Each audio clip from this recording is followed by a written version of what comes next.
Le ministre Aly Ngouille Ndiaye a annoncé la levée des restrictions sur le transport interurbain.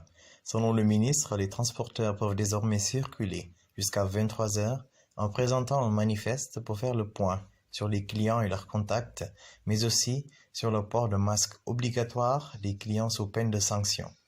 Il a aussi annoncé la fermeture des gares routières de 23 heures à 5 heures du matin. Information coronavirus au Sénégal. À la date du 4 juin 2020, le ministère de la Santé et de l'Action sociale a déclaré 89 nouveaux cas positifs. Le pays compte donc à ce jour 4021 cas, dont 2162 guéris, 45 décès et 1813 sous traitement. Le ministre Alioune Sarr a annoncé sur ses réseaux les détails de la reprise des vols intérieurs sous-régionaux et intercontinentaux. La reprise des vols intérieurs se fera progressivement à partir du 15 juin 2020. Pour les vols sous-régionaux, les concertations sont à court au niveau de 2 mois. Et pour les vols intercontinentaux, la reprise sera étudiée et évaluée sur la base de l'expertise des professionnels de la santé publique, mais aussi selon la situation pandémique à l'international.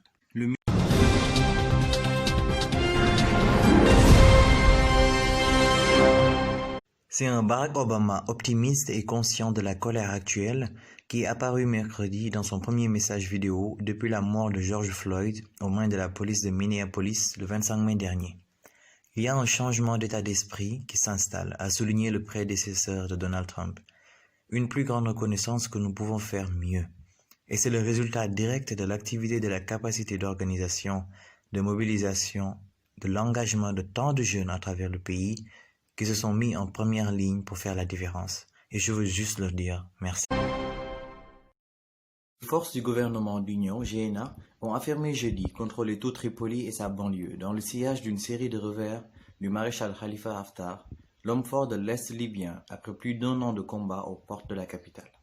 Nos forces héroïques ont le contrôle total des frontières administratives du Grand Tripoli, a proclamé le porte-parole des forces pro-GNA, Mohamed Younou, dans un communiqué succinct sur Facebook.